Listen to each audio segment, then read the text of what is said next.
Good morning to all of students. चलो आज की क्लास शुरू करते हैं और सभी बच्चे रोज़ को रोज़ होमवर्क किया करें और टाइम पे चेक कराया करें। और कोरोना काल लगा हुआ है, सब अपना ध्यान रखें। तो चलो आज की क्लास स्टार्ट करते हैं। Hello friends, welcome to my YouTube channel. आज शुरू करेंगे chapter 7 cubes and cube roots. देखिए, क्यूब का नाम आपने पहले तो सुना होगा। क्यूब एक 3 डायमेंशनल फिगर होती है जिसकी लेंथ, ब्रेड्थ और हाइट तीनों सेम होती है। हम इनको साइड से डिनोट भी करते हैं। तो जब क्यूब का हम वॉल्यूम निकालते हैं ना, तो साइड इंटू साइड करते हैं। ये हो जाता है साइड का क्यूब। इसे क्यूब बोलते हैं। जो पावर 3 लगती है ना किसी के भी ऊपर, इसे हम क्यूब कहते हैं। तो जब हम 1 का क्यूब निकालते हैं तो इस बात का ये मतलब होता है कि 1 को 1 से ही 3 बार मल्टीप्लाई करना है। तो 1 1s are 1 और 1s are 1। अगर 2 का क्यूब निकालेंगे तो 2 को 3 बार मल्टीप्लाई करना होगा खुद से ही। तो 2 2s are 4, 4 2s are 8। ऐसे 3 का क्यूब, 3 3s are 9 और 9 3s are 27। यहाँ मैंने 1 से लेके 10 तक के क्यूब्स निकाल के रखे हैं। तो ये जो 1 से 10 तक के है ना, ये इससे आगे भी 11 से लेके कम से कम 15 तक, तो आपको जो क्यूब्स है ना उनकी वैल्यू मुँह जुबानी याद होनी चाहिए, क्योंकि ये सबसे ज़्यादा आते हैं। तो अगर ये आपको रटे रहेंगे तो आसानी होगी, आगे सवाल में टाइम वेस्ट कम होगा। तो ये तो होता है क्यूब। किसी भी नंबर की पावर 3 कर देते हैं और उसी नंबर को उसी से 3 बार मल्टीप्लाई कर देते हैं, तो उसे बोलते हैं हम क्यूब। अब क्यूब रूट क्या होता है? देखिए, क्यूब रूट वो नंबर होता है जो मल्टीप्लाई किया जाता है। फॉर एग्जाम्पल 64 तो है क्यूब, और 64 का क्यूब रूट 64 का जो क्यूब रूट है, ये वो नंबर है जिससे मल्टीप्लाई होकर 64 आया है, यानी कि 4। तो इतनी सिंपल सी बात है ये। तो क्यूब निकालने के लिए तो हमें नंबर को 3 बार मल्टीप्लाई करना होता है, और क्यूब रूट निकालने के लिए हमें करना होता है प्राइम फैक्टराइजेशन। जिस नंबर का क्यूब रूट निकालना होता है उसका प्राइम फैक्टराइजेशन करना होता है। और प्राइम फैक्टराइजेशन आप जानते हैं क्या होता है। फॉर एग्जांपल मुझे 64 का ही क्यूब रूट निकालना है, तो मैं 64 को ऐसे लिखूंगा और इसके प्राइम फैक्टर्स करूंगा। तो ये 2 से जा रहा है ना, तो ये 32 आ गया। ये भी 2 से जा रहा है, ये 16 आ गया। ये 2 से जा रहा है, ये 8 आ गया। ये 2 से जा रहा है, ये 4 आ गया। ये 2 से जा रहा है, ये 2 आ गया। ये 2 से जा रहा है, ये 1 आ गया। अब 64 का क्यूब रूट निकालना है। प्राइम फैक्टर मैंने निकाल दिए, तो 3 का पेयर बनेगा। फॉर एग्जाम्पल 2 2 2, ये 2 का क्यूब बन गया। ऐसे एक सेट और बन रहा है 2 का, 2 2 2, ये 2 का क्यूब बन गया। अब क्यूब में से एक चीज बाहर लेनी है, यानी 3 में से एक बाहर लेना है। तो यहां से एक 2 लेना है और यहां से एक 2 लेना है। तो ये 2 2 बन गए और 2 2s हो गया 4। ऐसे निकालते हैं। अगर लिखेंगे, जब सम आएगा तो आप इसे ऐसे लिखेंगे, ये 64 लिखेंगे, यहां पे 3 लिखा जाएगा। इसका मतलब होता है cube root is equal to, फिर सारे प्राइम फैक्टर्स को आप ऐसे क्यूब रूट के अंदर लिखेंगे। 2 into 2 into 2 into 2 into 2 into 2 लिख दिए। अब 3 में से एक बाहर आएगा, यानी इन 3 में से एक 2 बाहर आएगा और इन 3 में से एक 2 बाहर आएगा। तो 2 2s हो गया 4। तो देखिए 4 आ गया ना। 64 का क्यूब रूट आ गया 4 और 4 का क्यूब हो गया 64। बस इस पूरे चैप्टर में इन 2 चीजों से अलग और कुछ भी नहीं है। चलिए एक्सरसाइज शुरू करते हैं डायरेक्ट 7.1 और क्वेश्चन 1 करते हैं। क्वेश्चन 1 की लैंग्वेज बुक से मैं पढ़ता हूं। क्वेश्चन कहता है, which of the following numbers are not perfect cubes.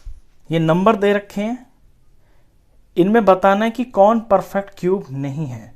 अब परफेक्ट क्यूब कौन है और कौन नहीं है वो पता चलेगा प्राइम फैक्टर्स करके। जैसे मैंने अभी अभी आपको तरीका बताया ना, ये बिल्कुल सिंपल। ये वाला जो प्राइम फैक्टराइजेशन है ना, इससे करके हमें पता चलेगा कि कोई नंबर परफेक्ट क्यूब है या नहीं है। तो पहले प्राइम फैक्टर करते हैं। फर्स्ट पार्ट है हमारा 216। 216 को 2 से डिवाइड करेंगे क्योंकि पीछे 6 है। रूल्स ऑफ डिविजिबिलिटी तो आपको आते होंगे। जब पीछे 0, 2, 4, 6, 8 होता है तो वो नंबर 2 से डिवाइड होता है। 2 से ये डिवाइड होकर आ गया 108। 108 भी 2 से डिवाइड हो जाएगा, ये आ गया 54। ये भी 2 से डिवाइड हो जाएगा, ये आएगा 27। अब पीछे 7 आ गया तो ये 2 से डिवाइड नहीं होगा। इसके बाद प्राइम नंबर होता है 3। 3 का रूल ये होता है कि डिजिट्स का सम 3 के टेबल में आना चाहिए, यानी 3 का मल्टीपल होना चाहिए। 7 और 2 9 हो गया तो इनका सम 9 आ गया। 9 3 का मल्टीपल होता है, तो ये रूल 3 का होता है। ये 3 से डिवाइड होकर 9 आ गया, ये 3 से डिवाइड होकर 3 आ गया, ये 3 से डिवाइड होकर 1 आ गया। तो प्राइम फैक्टर्स आ गए। अब अपने प्राइम फैक्टर्स को ये देखना है कि इसमें क्या पूरे के पूरे 3 के सेट बन रहे हैं। देखिए ये 2 का क्यूब बन रहा है, एक सेट 2 का बन गया क्यूब में, और एक ये सेट 3 का बन गया क्यूब में। बस अब ना तो कोई चीज एक्स्ट्रा बची जिसे हम लिखेंगे, बिल्कुल परफेक्ट ये आ रहा है। ये 2 के क्यूब बन गया, ये 3 का क्यूब बन गया। जब इस तरह से आपके सेट पूरे पूरे बनते हैं 3 के, तो वो जो नंबर होता है ये परफेक्ट क्यूब होता है। तो हम आंसर इसमें लिखेंगे it is a perfect cube. ये परफेक्ट क्यूब है। नेक्स्ट पे चलते हैं 128 पे। तो 128 के पीएफ निकालेंगे पहले। तो ये 2 से जाएगा, 2 से डिवाइड होकर ये 64 आ गया। ये फिर से 2 पे चला जाएगा, ये 32 आ गया।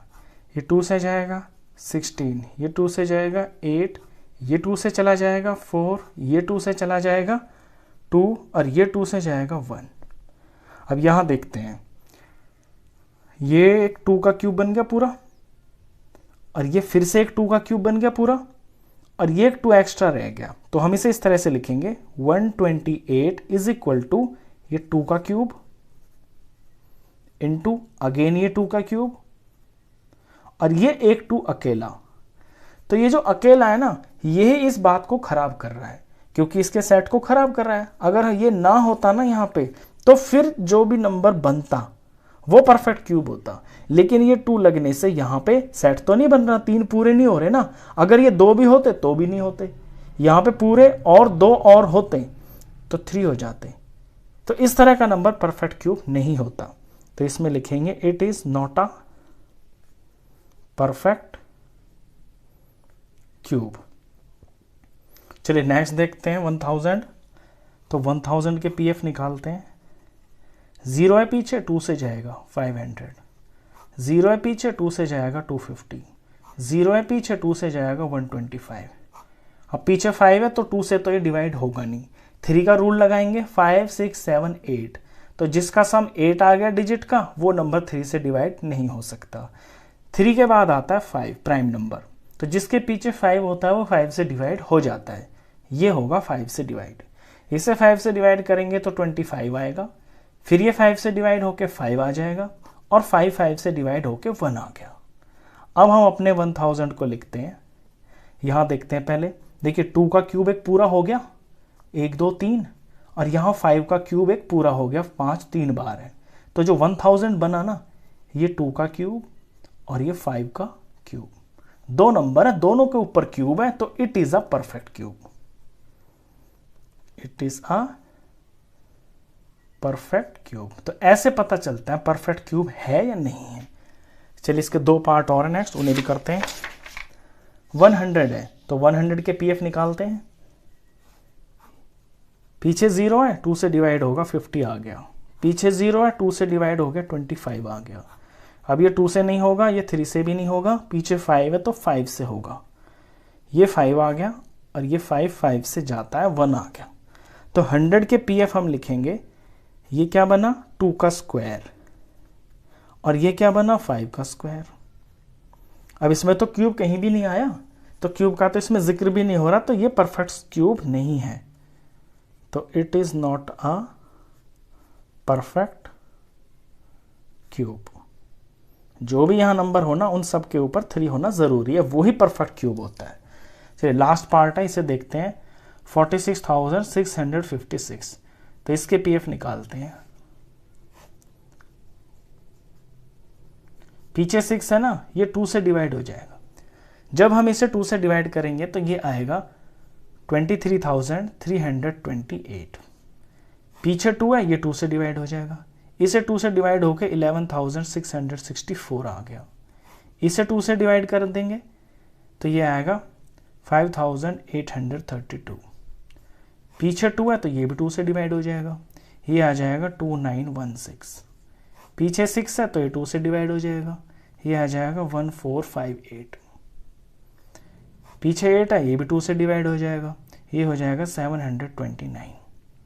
अब पीछे 9 आ गया ना, तो 2 से तो ये डिवाइड नहीं होगा। 3 का रूल चेक करते हैं। इसके अंदर 3 के लिए डिजिट्स का सम किया जाता है। 7 और 2 9 और 9 और 9 18, तो डिजिट्स का सम 18 आ गया। जब डिजिट्स का सम 18 आ जाता है ना, 18 3 का मल्टीपल होता है, 3 का टेबल होता है, तो वो पूरा नंबर 3 से डिवाइड हो जाता है। तो 729 3 से डिवाइड पूरा हो जाएगा। तो हम इसे 3 से डिवाइड करेंगे, और जब इसे 3 से डिवाइड करेंगे तो ये आ जाएगा 243। 4 5 6 7 8 9, ये भी 3 से डिवाइड हो जाएगा। इसे 3 से डिवाइड करेंगे तो ये 81 आ जाएगा। 8 और 1 9, 9 3 के टेबल में आता है, ये भी 3 से डिवाइड हो जाएगा, 27। 7 और 2 9, 9 भी 3 से डिवाइड होता है, तो 3 से डिवाइड होकर 9 आ गया। 9 3 से डिवाइड होकर 3 आ गया, और 3 से डिवाइड होकर 1 आ गया। तो ये इसके प्राइम फैक्टर्स बने। अब जरा इसमें सेट देखते हैं। देखिए 2 का क्यूब बन गया एक, ये 2 का क्यूब बन गया, ये 3 का एक क्यूब बन गया, और ये 3 का क्यूब बन गया। तो इसके जो प्राइम फैक्टर्स को लिखा जाएगा 4 6 6 5 6 इज इक्वल टू 2 का क्यूब इंटू अगेन 2 का क्यूब इंटू 3 का क्यूब इंटू अगेन 3 का क्यूब। अब जितने भी इसके नंबर हैं प्राइम, ये प्राइम फैक्टर्स है, सबके ऊपर क्यूब लगा हुआ है। सबके ऊपर क्यूब लगा हुआ है, दैट मीन्स ये जो नंबर है 46656, ये एक परफेक्ट क्यूब है। तो therefore it is a perfect cube. तो अब आप समझ गए होंगे इंट्रोडक्शन से भी कि क्यूब क्या होता है, क्यूब रूट क्या होता है, और कौन सा नंबर परफेक्ट क्यूब होता है और कौन सा नंबर परफेक्ट क्यूब नहीं होता। तो इस वीडियो में बस इतना ही।